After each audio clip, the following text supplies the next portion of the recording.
پڑھے سبحان اللہ جس کے قصیدے آئے تطہیر نے پڑھے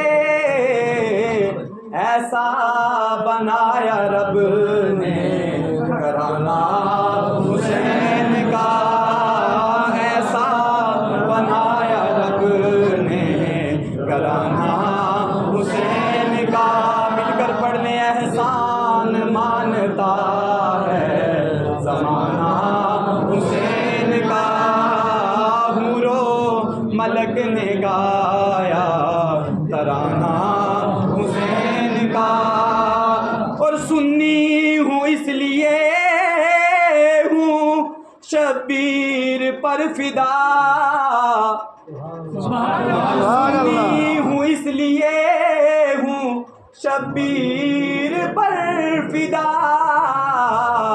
پایا ہے عشق میں نے یہ گانا حسین کا پایا ہے عشق میں نے یہ گانا حسین کا حورو ملک نے گایا ترانہ حسین کا حورو ملک نے گایا ترانہ حسین کا اور یہ شعر بطور خاص اب بھی سخی کے ہاتھ کی دھومیں ہیں چار سو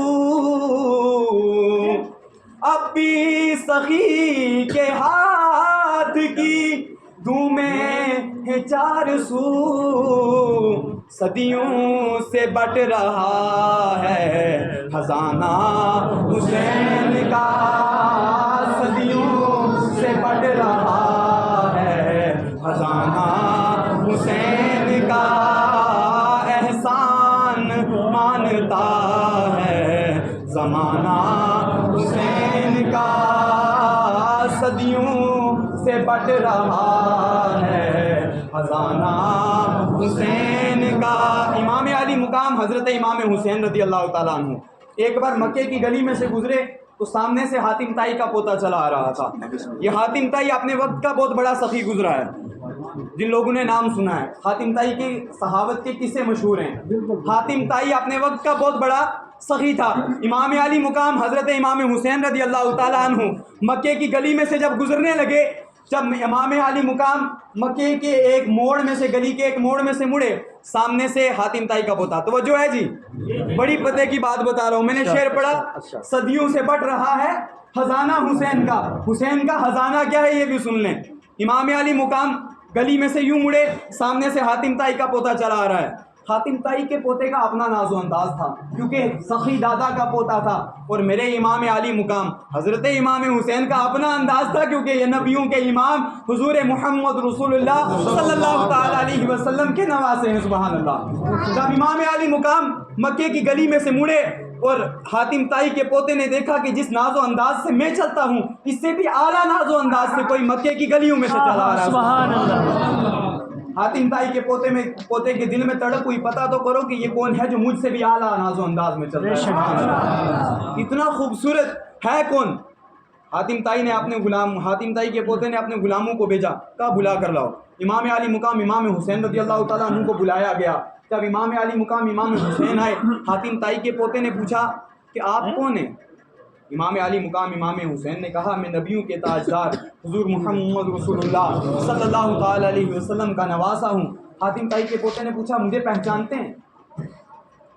زور سے آواز آئے سبحان اللہ. حاتم طائی کا پوتا پوچھ رہا ہے مجھے پہچانتے ہیں؟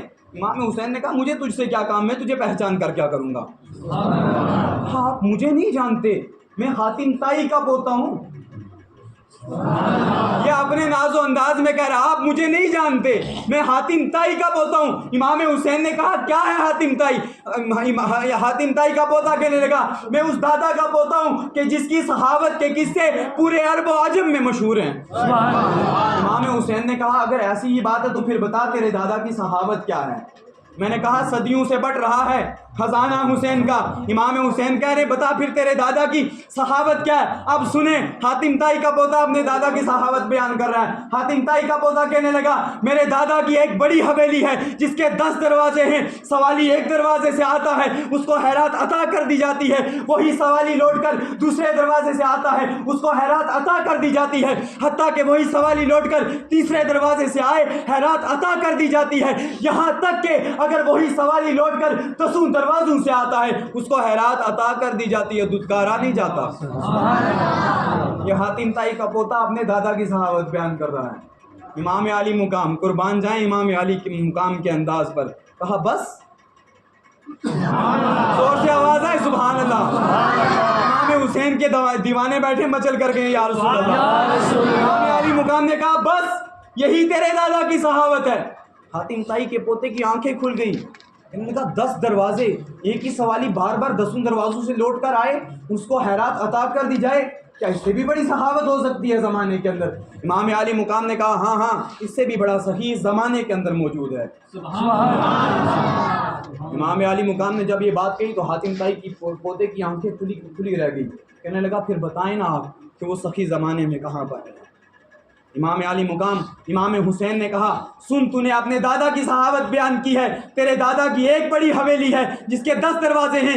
سوالی 10 دروازوں سے آتا ہے خیرات عطا کر دی جاتی ہے. سن تیرے دادا کی حویلی کے اگر 100 دروازے ہوتے ہر دروازے سے خیرات دے دی جاتی تب بھی سوالی لوٹ لوٹ کر ہر دروازے سے آتا کیونکہ اس کے دامن میں ہر بار گنجائش باقی رہتی ہے.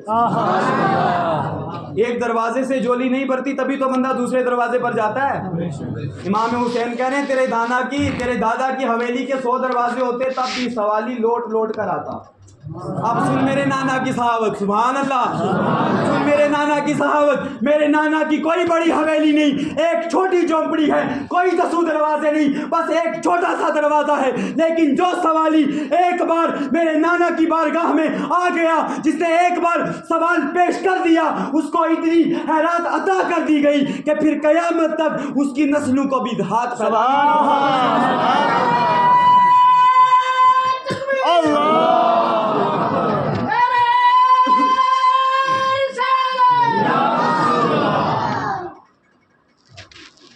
آخری 2 اشعار آپ کی سماعتوں کے حوالے.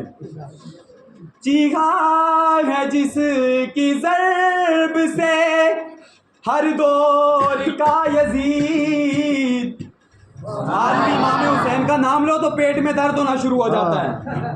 شاعر لکھتا ہے چیخا ہے جس کے ضرب سے ہر دور کا یزید, ایسا بنایا رب نے نشانہ حسین کا, ایسا بنایا رب نے نشانہ حسین کا.